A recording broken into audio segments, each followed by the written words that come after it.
এখন কি করবে জানেন? ওই চিটং ইউনিভার্সিটি কি আমরা যাব না। ওখানে তো ডাহা ফেল করবে। চিটং ইউনিভার্সিটি তো শিবিরের, রাজশাহী তো তাদের। তো আপনি ওখানেও যাবেন না যাবেন। তার মানে নির্বাচন বর্জন করতেছেন। এই যে বর্জনের নির্বাচন, এইখানে কিন্তু তারেক রহমানকে অত্যন্ত কৌশলী হতে হবে। এখানে তাকে অত্যন্ত কৌশলী হতে হবে এবং Chanakya diplomacy, Machiavelli diplomacy, Hobbes, Locke's, Rousseau যেটি বলেন না কেন, প্রত্যেক দলে চামচা আছে। এই চামচাগুলি কিন্তু বড় বাধা দেশের গণতন্ত্রের জন্য।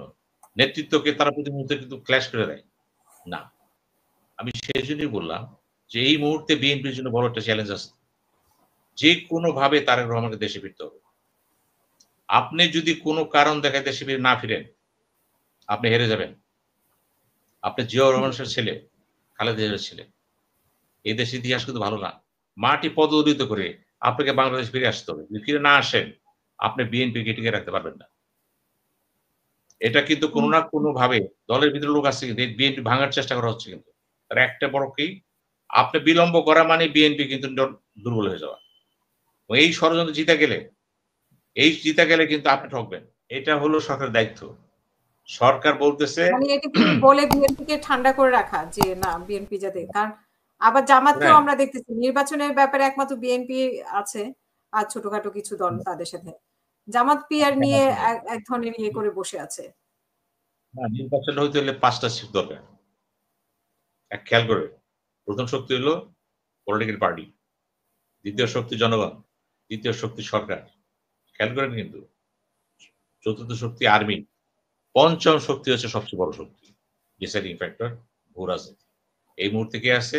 আমেরিকা। বিহাইন্ড দ্য সিনে কে আছে? ভারত। আপনি সব ঠিক আছে মনে করেন, আমেরিকা ভারত ঠিক নেই, দেন না নির্বাচন করতে চান, ক্ষমতা চান। এত সহজ মনে করেন না। এই পৃথিবীতে যেখানে যাও, নেপালে হয়েছে, পিছনে কে ছিল? একটা দেশ তো ছিল। থাইল্যান্ড হয়েছে, কে ছিল? পাকিস্তানের যে নওয়াজ শরীফ পালাই গেল, কে কে কে কেমনে গেছিল? এই পালানের রাজনীতি নতুন না তো। পাকিস্তান থেকে গেছে নওয়াজ শরীফ, হত্যা হলেন কে? বেনজির ভুট্টো, জুলফিকার ভুট্টো, জিয়াউল হক হত্যা হয়েছেন তো, পলিটিক্যাল তারা হত্যা হয়েছে তো। বাংলাদেশে কি হয়েছে? এখন তো আবার নেপাল থেকেও গেল। এখন নেপাল থেকে কি হলো? ওই হেলিকপ্টার পালা গেছে কিন্তু। হ্যাঁ, এখন প্রশ্ন হলো এগুলি কি জনগণ না? এগুলির পিছনেও কিন্তু রাজনীতি আছে, ভূ রাজনীতি অবশ্যই আছে কিন্তু পিছনে। দেখেন প্রত্যেক জায়গায় হয় আমেরিকা না ভারত অ্যাক্টিভ। অতি দূর থেকে কাজ করতেছে চীন। নেপালের ব্যাপারে চীনের আগ্রহ থাকবে, বর্ডার আছে তো, ল্যান্ডলক কান্ট্রি। অতীত একটা ইজ্জত, অতীত একটা প্রতিষ্ঠিত ব্যাপার স্যাপার আছে। অদূর ভবিষ্যৎ অরুণাচল প্রভিন্স বিভিন্ন জায়গায় নিয়ে খেলা আছে কিন্তু এখানে। তো সেইখানেই বললাম, এত সোজা মনে করেন না, সব একমত হয়ে গেলাম, নির্বাচন হয়ে গেল, পাশ করে দিলাম, এত সোজা মনে করি। ওর নাম আমেরিকা, ওর প্রাপ্তি না ঘটলে ঠেকা পড়ছে নাকি আপনার হেল্প করেন? মানবতার কথা বলতেছেন, আমেরিকার মানবতা বোধ আছে। আমেরিকার কথা একটাই, বুঝ যেটা বলছে, আমার সাথে থাকলে তুমি ঠিক, আমার নাই তুমি ঠিক নেই, যা শেষ। এগুলি বলেন না রাজনীতিতে মানবাধিকার কমিশন, মানব কথা, এগুলি হলো মুখরোচকতা। এই মুখরোচকতা রাষ্ট্র প্রচার করে, রাষ্ট্র চলে। রাষ্ট্র হলে এরকম জিনিস। এই যে সুলেমান, দেখেন নাই বাদশাহ সুলেমান কাহিনী পড়েন নাই? নিজের ছেলের ফাঁসি দিয়ে দিল, ক্ষমতা। আরঙ্গজেব দেখেন নাই? শাহজাহান, আরঙ্গজেব কয় ভাইকে মারছিল? শশাঙ্ক 99 ভাইকে মেরে ফেলেছিল। এগুলো আপনাকে বুঝতে হবে, পরিকল্পনা মারাত্মক। পলিটিক্সে কিন্তু কোনো কনসেশন হয় না। ক্লিওপেট্রা দেখেন, ক্ষমতার জন্য আপন ভাইকে বিয়ে করছে, এই ক্লিওপেট্রা, পরে সে ভাইকে সে মেরে ফেলেছে। এগুলি সামনে রাখেন, ইতিহাস তো অনেক বড় ইতিহাস, এগুলি হুট করে বলা ঠিক হবে না। কিন্তু এই যে ইংল্যান্ডের ধরে আমরা শেক্সপিয়ার নাটক পড়ি, কি শেক্সপিয়ার নাটক দেখেন তো, হত্যাকাণ্ড কে করছে? রাজপ্রাসাদে। এই ষড়যন্ত্র কে করে? মারামারি কে করে? রাজপ্রাসাদে রাজা বাদশাহিত করতেছে। এগুলি নতুন কিছু না তো। মহাকাব্য লেখা কাদের কি নিয়ে? এই এদের ঘটনা নিয়ে লেখা হয়। আপনি আমাকে নিয়ে লেখা হয় মহাকাব্য? দর্শক নিয়ে তারপরে আমরা আবার আসছি, শেষ করবো। মনে রেখেন সবসময়, এই নির্বাচনী আসছে টেস্টিং কেস কোনটা? সরকার দেখতেছে যে নির্বাচনে কি হবে না দিলে কি হবে। আর্মিও দেখতেছে, পলিটিক্যাল পার্টি দেখতেছে, এবং সবচেয়ে বড় যে খেলোয়াড় আমেরিকা, সেও দেখতেছে যে এই সংক্ষিপ্ত সময় আমার প্রাপ্তিটা ঘটলো কিনা, সে যা চায় তা পাইল কিনা। আজকে কথা হচ্ছে আমাদের কি পিটার হাসকে নিয়ে কথা হচ্ছে। হাস তো এখানে আছে, কি হিসাব আছে? উনি আমেরিকান একটা তেল কোম্পানির দায়িত্বে আছে। এই তেল কোম্পানির যে ভাইস প্রেসিডেন্ট ছিল, প্রেসিডেন্ট, সে বাংলাদেশ আসেনি। ডিক চেনি, ডিক চেনি আমেরিকার ভাইস প্রেসিডেন্ট ছিল, আবার এই তেল কোম্পানি দায়িত্ব ছিল। ওখানে কিন্তু রাষ্ট্রের পদ্ধতি পদগুলো কিন্তু কোনো উল্টাপাল্টা, ওখানে লবি খুব বড় ব্যাপার। আর্থিক শক্তি যাদের আছে তারা কিন্তু পাওয়ারফুল। আমরা তো কিছুই নদীর কাছে। কে বলছে বাংলাদেশের বিজনেসম্যানরা খাইবো কি ঘরেটা খেয়ালে, আর ওরা তো খায়, ওরা তো ব্যাপক আকারে খায়, কিছু হয় না কিন্তু। এই জন্য আপনাকে বললাম যে ভাবার বিষয়ে কে ভাবে, প্রত্যেক দলে মাত্র ভাবে কারা 6-7 জন লোক, মূল ডিসিশন মেকার, ইনার সার্কেল বলা হয়, ডিসিশন মেকার। তাদের চিন্তা হচ্ছে বিএনপি, আওয়ামী লীগ বা এই যে এনসিপি কত স্টারে, ইভেন জামাত ইসলাম, যত বড় সুরা মজিজ করেন না কেন, ইনার একটা কমিটি সবারই থাকে, ওটা সবার জানা জানাই। তাদের সিদ্ধান্ত দলের সিদ্ধান্ত, কিন্তু আলটিমেটলি কি ওই যে বলে একই কথা, যে সব ডেমোক্রেসি একটা পর্যায়ে একটা সিঁড়িতে আটকা খেয়ে যায়। কাজে এইবার যা ঘটলো, টেস্টিং কেস, শফিউল আলম যে কথাটা বলেছে, আমিও বলছি টেস্টিং কেস কার জন্য? তোমরা যা লাফালাফি করতেছ, করো লাফালাফি। আমি তো শুধুমাত্র নির্বাচন দিলাম ইউনিভার্সিটি লেভেলে, তোমরা কেন গেলা না? কেন গেলা না? এখন কি করতে জানেন?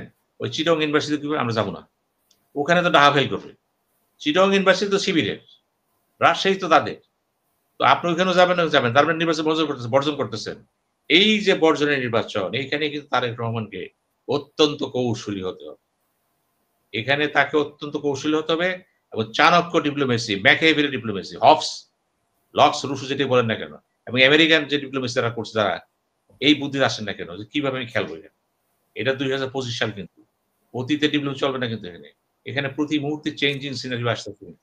আপনাকে বুঝতে হবে আমার মেইন শত্রুকে। অনেক শত্রু এখানে আছে, কেমনে বুঝবেন আপনি এটা?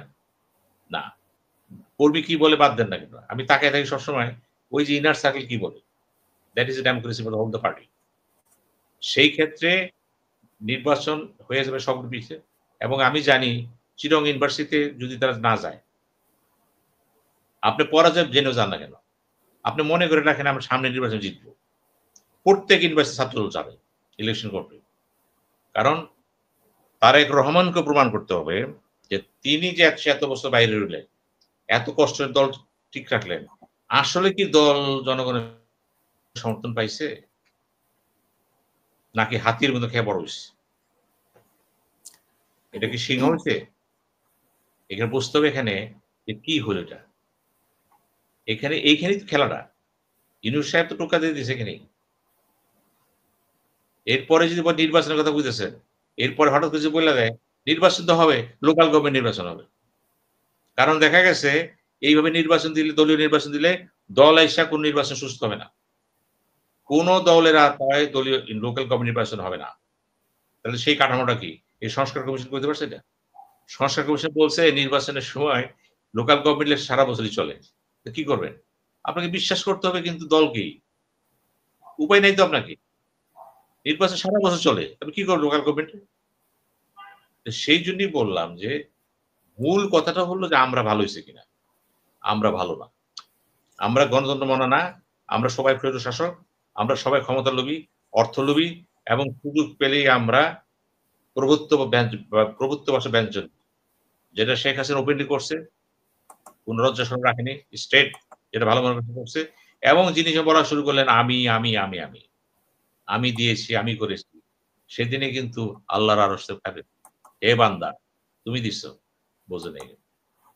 আমি বলছি তো প্রত্যেক দলে চামচা আছে, এই চামচাগুলি কিন্তু বড় বাধা দেশের গণতন্ত্রের জন্য। নেতৃত্বকে তারা প্রতি মুহূর্তে কিন্তু ক্ল্যাশ করে দেয় না। আমি সেই জন্যই বললাম যে এই মুহূর্তে বিএনপির জন্য বড় একটা চ্যালেঞ্জ আছে, যে কোনো ভাবে তারেক রহমানকে দেশে ফিরতে হবে। আপনি যদি কোনো কারণ দেখায় দেশে না ফিরেন, আপনি হেরে যাবেন। আপনি জিয়াউর রহমানের ছেলে, খালেদা জিয়ার ছেলে, এই দেশের ইতিহাস কিন্তু ভালো না। আপনার কেস একটা নাই, কিন্তু কোনো যুক্তি নেই আপনি না আসেন। ইতিমধ্যে সরকার কিন্তু একটা উত্তর দিয়ে দিচ্ছে আপনাকে, আপনি যদি ট্রাভেল ডকুমেন্টস লাগে, পাসপোর্ট লাগে, আমরা দিয়ে দিব। নিরাপত্তাটা কে দিবে? এটা আপনি দিবে। আপনার নিরাপত্তার সংকট আছে, আমিও মনে করি। আপনার অসংখ্য শত্রু ডানে বায়ের মধ্যে আছে, কারণ আপনার ভয়েস সরকার দিবে, যেহেতু প্রতিশ্রুতি দিচ্ছে, মানে ইয়ে থেকে সরকার দিচ্ছে এই প্রতিশ্রুতি যে আমি আপনার পাসপোর্ট দিয়ে দিব, ট্রাভেল ডকুমেন্ট দিয়ে দেবো, নিরাপত্তা ব্যাপার কোনো সময় কিছু বলতে পারবে না। নিরাপত্তা ব্যাপারটা হচ্ছে একটা সার্বিক ব্যাপার। কারণ স্বয়ং প্রধানমন্ত্রী নিরাপত্তা নেই। আমাদের দেশে তো জিয়াউর রহমানের প্রেসিডেন্ট ছিলেন, নিরাপত্তা দিতে পারছিল কি? পারেনি। এগুলি বুঝবেন। শেখ মানে মুজিব আসার ব্যাপারে ইয়ে দিয়েছে ট্রাভেল ডকুমেন্টস বা যাই লাগে।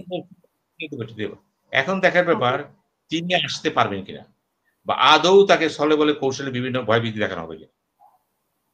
খেলা চলছে কিন্তু, এবং তার এই আসার পিছনে কিন্তু আমেরিকা ভারতের ইঙ্গিত থাকতে হবে কিন্তু। আবার বলে দিচ্ছি, উনি যদি বাংলাদেশে ল্যান্ড করেন জাতীয়তাবাদী শক্তি হিসাবে এবং পুরাপুরি কণ্ঠস্বর বাংলাদেশের লাইক হিজ ফাদার, উনি কিন্তু ভারতের কুপানলে পড়ে যাবেন। উনি যদি বাংলাদেশে পাকিস্তানের মনোভাব নিয়ে আসেন, উনি কিন্তু ব্র্যাকেট হয়ে যাবেন। উনাকে বুঝতে হবে ওই জিনিসটা যে জিয়াউর রহমান যেমন চীনের সাথে ভালো সম্পর্ক করেছিল, সেই দিনটা তো নাই এখানে। এটা জিয়ার আমল ছিল। ওই আমলে সে অনেক কিছু করতে পারছিল। এখন তো সে নেই, পুরা এখন তো সবকিছু আগে গেছে। এখন তাকে বুঝতে হবে যে আপনি তারেক জিয়া না, আপনাদের ইনস্টিটিউশন, পার্টির চেয়ারম্যান, অর্থাৎ আপনার নেক্সট প্রধানমন্ত্রী। অতএব আপনার যে সম্ভাবনা আছে, অসম্ভাবনা কিন্তু আছে। সবকিছু মিলে আমি মনে করি অবিলম্বে আপনাকে সমস্ত ভয় ভীতি, সমস্ত যুক্তি মাটি পদদলিত করে আপনাকে বাংলাদেশ ফিরে আসতে হবে। যদি ফিরে না আসেন, আপনি বিএনপিকে টিকে রাখতে পারবেন না। এটা কিন্তু কোনো না কোনো ভাবে দলের ভিতরে লোক আছে কিন্তু বিএনপি ভাঙার চেষ্টা করা হচ্ছে কিন্তু। তার একটা বড় কি, আপনি বিলম্ব করা মানে বিএনপি কিন্তু দুর্বল হয়ে যাওয়া। এই ষড়যন্ত্র জিতে গেলে কিন্তু আপনি ঠকবেন। উত্তর আপনাকে মনে করতে হবে, I don't care my life. জীবন আল্লাহর কাছে আছে। মৃত্যু হবে আমার একদিন। মৃত্যু একদিন হবে। আপনার আব্বা যখন মারা যান, জিয়াউর রহমান, কি পাওয়া গেছে? এখানে কোরআন শরীফ ছিল, তাবিজ, কোরআন শরীফ। আপনি তার ছেলে, কিসের ব্যাপার? মৃত্যু তো সবাই একদিন হবে, কাজে ভয়ের কারণ নেই। আপনি এক কথায় বলে যে আল্লাহ, আমি আমার দিকে তাকায় আছে এত লোক, I don't care my life. যদি এই বাংলাদেশে আপনার মৃত্যু হয়, আপনি তো বড় অপেক্ষা রাখেন, আপনি মহাবীর হয়ে যাবেন। মহাবীর হয়ে যাবে। আমি তো চাই না লন্ডনের মৃত্যু, আমি চাই না। আসেন এই দেশে আসেন। শেষ করব। জি, অনেক ধন্যবাদ। আমি দর্শকদের একটু প্রশ্ন নিয়ে এই মুহূর্তে সবচেয়ে জরুরি আপনি লন্ডন থেকে কথা বলতেছেন। আমার বিশ্বাস আপনার এই টক শো লন্ডন থেকে তারেক যে চোখে যা পড়ে, তার লোকজন দেখে। আমি সরাসরি তারেক রহমানকে বলব, এই মুহূর্তে বাংলাদেশ অন্তর্ভুক্তি অনেক প্রয়োজন আপনার দলের জন্য, দেশের জন্য। সবচেয়ে বড় প্রশ্ন স্বাধীনতা সার্বভৌমত্ব প্রশ্ন। আল্লাহ আপনাকে হেফাজত করুক, আপনি আসেন পরে।